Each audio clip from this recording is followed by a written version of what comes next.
Assalamualaikum warahmatullahi wabarakatuh. Halo semua militan seni perang. Kita akan membahas pemberontakan Andi Ajis yang bersumber dari buku Sejarah Nasional Indonesia 6 karya Marwati Junut Pusponegoro dan kawan-kawan.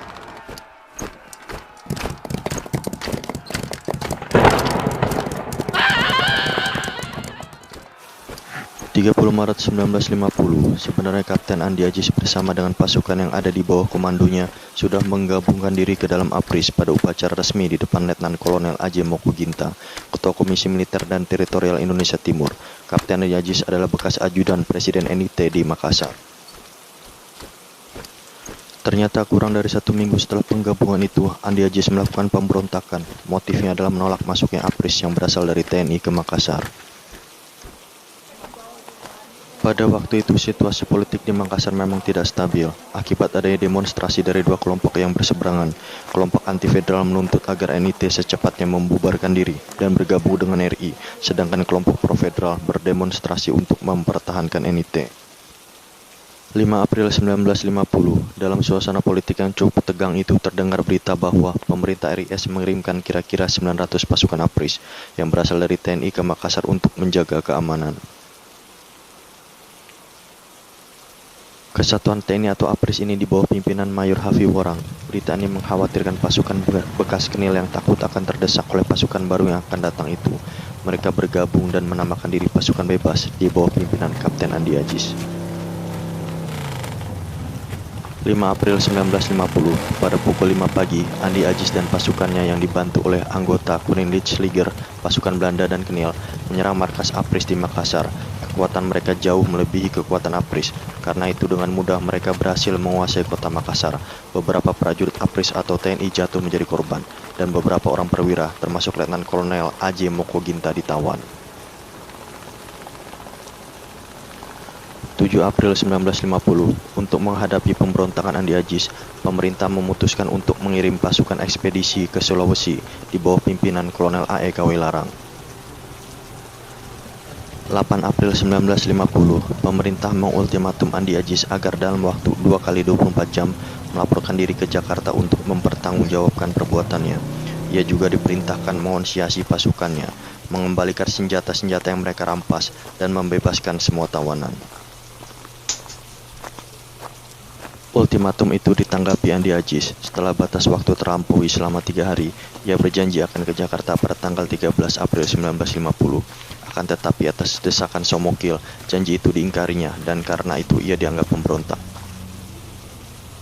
15 April 1950, Andi Ajis menyerahkan diri kepada Letnan Kolonel Moko Ginta, kemudian dibawa ke Jakarta untuk diadili.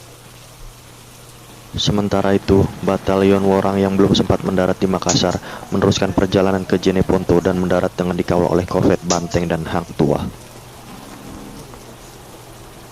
21 April 1950, pasukan Worang kemudian bergerak ke arah Makassar dan berhasil memasuki kota tanpa perlawanan yang berarti dari pasukan pemberontak. 26 April 1950, pasukan ekspedisi di bawah Kolonel A.E. Kawilarang mendarat di pantai timur, tenggara, dan barat Sulawesi Selatan.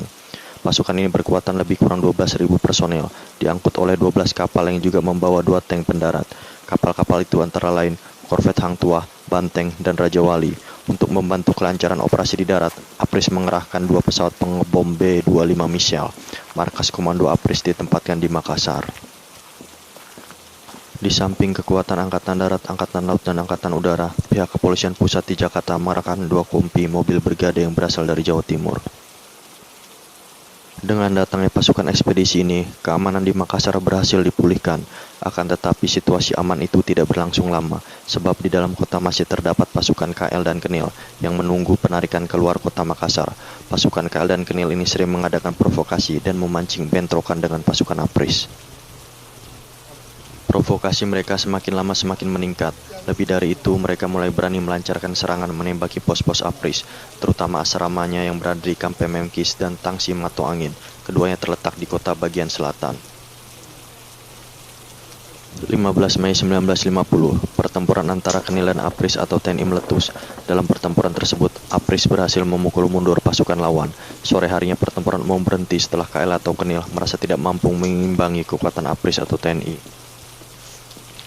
Kemudian pasukan APRIS mengadakan pengepungan terhadap tangsi-tangsi Kenil itu karena mereka tetap bersifat provokatif, seperti show of force dengan berkendaraan truk dan panser lewat di tengah kota untuk memancing bentrokan bersenjata.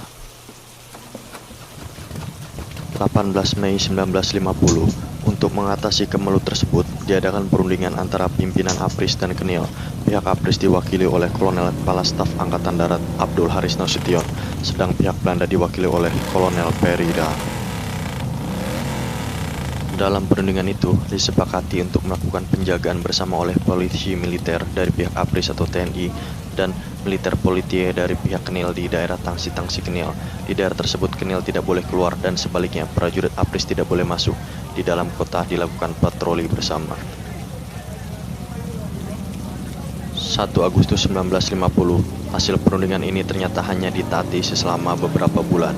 Pertempuran berkobar lagi. Penyebabnya ialah tindakan anggota Kenil menembak mati seorang perwira APRIS, Letnan Jan Ekel.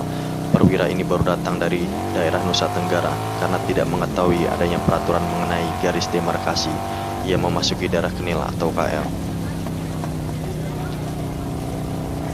5 Agustus 1950, pertempuran meletus petang hari ketika markas staf Brigade Garuda Mataram secara tiba-tiba diserang oleh Kenil atau KL. Mereka dapat dipukul mundur lagi ke tangsinya masing-masing di Kamp Menkis dan Mato Angin. Di sini Kenil dan KL kemudian terkepung.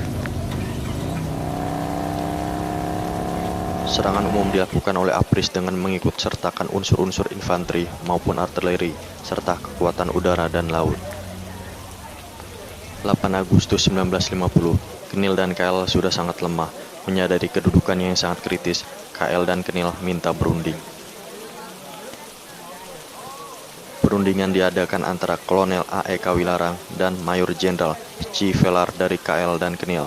Hasil perundingan ini ialah kedua pihak setuju menghentikan tembak-menembak, dan dalam waktu 2 hari pasukan KL dan Kenil harus sudah meninggalkan Makassar.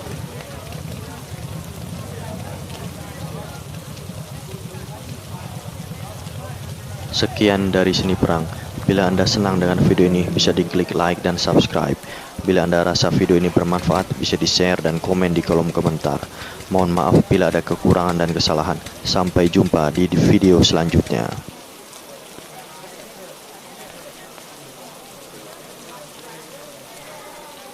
Salam Seni Perang.